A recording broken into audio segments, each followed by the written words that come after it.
"You're like a brother to me," she said for years. So I introduced her to my new girlfriend. Now she's the one begging for a crumb of my attention, and I just call her sis. The phone buzzed at night on a Tuesday. Chloe. I'd been up since 5 a.m. for a project deadline that nearly broke me. I let it go to voicemail. It buzzed again. Insistent, relentless. A perfect metaphor for the last 5 years of my life. "Leo," she choked out through sobs. "He ghosted me. Mark, after 3 dates." The familiar script unfolded. 20 minutes later, I was on her couch watching her demolish ice cream while dissecting every text from a man who'd already forgotten her name. When the tears subsided, she looked at me with shimmering eyes. "I don't know what I'd do without you. You're my rock. Seriously. Like the brother I never had." There it was. Brother. I'd heard it a dozen times, but tonight it felt different. It wasn't just a word. It was a life sentence. Walking out into the cool night air, I saw the last 5 years, not as a slow-burn romance, but as a montage of servitude. Me driving across town at 2 a.m. to fix her flat tire. Me listening for hours as she cried over men who didn't deserve her tears. Me remembering her birthday, her mother's allergy medication, while she forgot if I took my coffee black or with sugar. I was the foundation of her life, buried underground. Unseen, expected to bear the weight without cracking. A week later, I'd landed a huge promotion. At dinner with friends, I was sharing the news when Chloe interrupted, thrusting her phone across the table. "Oh my God, look at this one. His name's Jake. He's a musician." She patted my arm. "It's so refreshing, not like the boring corporate types." The table went quiet. I wasn't just her friend.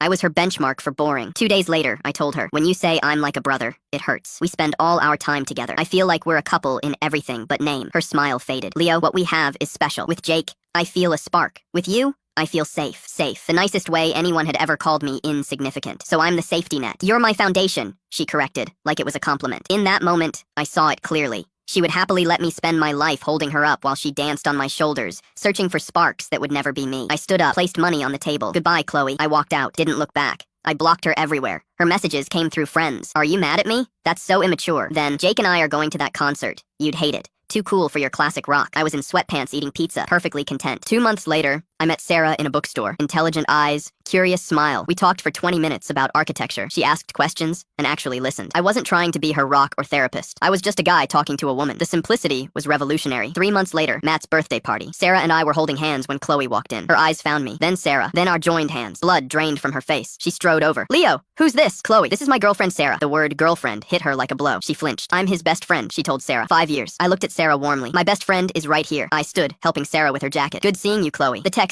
started from new numbers. Nostalgia, self-pity, then anger. "How can you replace me? 5 years and you throw it away for some random girl?" I showed Sarah. She shook her head. "She doesn't miss you. She misses the service you provided." Final confrontation. Grocery store, cereal aisle, Sunday morning. "Leo, please." She looked hollow. "I made a huge mistake. What I felt wasn't brotherly. I love you." I looked at her. I didn't see the girl I'd pined for. I saw a stranger causing a scene in aisle 7. "I appreciate you saying that, Chloe." Hope flickered. "So can we talk?" "I'm happy with Sarah, and I'm glad we can finally be the friends you always said we were." I met her gaze, clear and devoid of history. "Take care of yourself, sissy."